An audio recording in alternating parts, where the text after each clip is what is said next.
help me do something? He's like, what? Set up tables. He's like, okay. Well, and he came back this year, so I wanted to bring him out. He wanted to say a few words.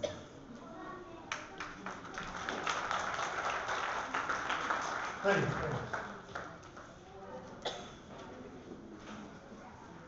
Well, first of all, I'd like to thank you all for coming tonight. Your love, support, and aid are just what this event needs, and every bit of it is greatly appreciated. So why don't you join me in giving yourselves a round of applause. Thank you. Really, without you, this event would not be possible. As we march here tonight, it occurred to me that there are really two different types of people that are here. Some of us have lost someone very dear to us. Friends and family taken from those who loved them before their time. Those that have been left behind to put their lives back together with one important piece. Those that march here tonight. Those that would hold their pictures and names up high and say, I will not let your memory be lost in the night. I will remind the system that failed you that you existed, that you had a name and a face. I will never forget you, and I will hold your memory very dear to me until I see you again in a place where we have a clear view of the sun. Those that have lost loved ones here can take solace and comfort in being with and sharing stories with those that have experienced the same. But there's another type of person here tonight. Those of us that have been fortunate not to have lost somebody like this. Those that are sickened that there are so many similar stories to share and are mad as hell that any of it had to happen in the first place. Those that have no personal stake in what has occurred, but said, this kind of thing must stop. And made it their personal responsibility to do something about it so that we can affect the change and in the future we will no longer have to march.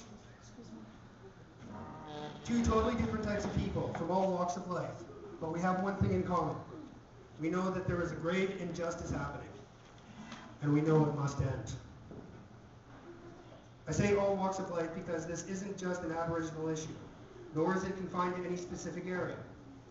In Canada, we like to think that we serve as a global example, that this is the one country where anyone can walk down the street at night and know they are safe. Although we can be that safe, we aren't. I grew up in one of the more affluent neighborhoods in one of the richest cities in Canada. We had no gangs. Any existing graffiti was usually a clever remark, like writing over on urinal, why are you looking up? Are you ashamed? And the only weapons used against anyone else was mere fists. Even in such a setting, I also remember one thing. That whenever a friend needed to walk home from a party, one of us would always be there to walk her home.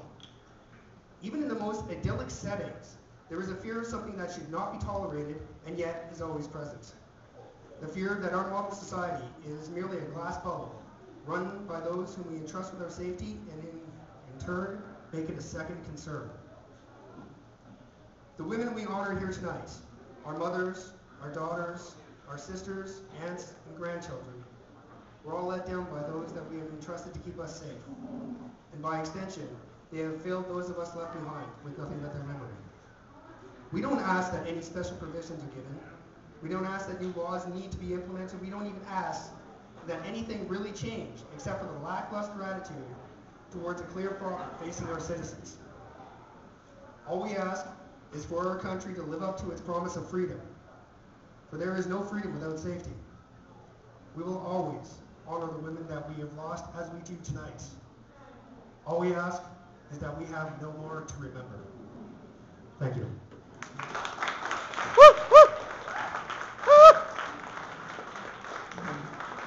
So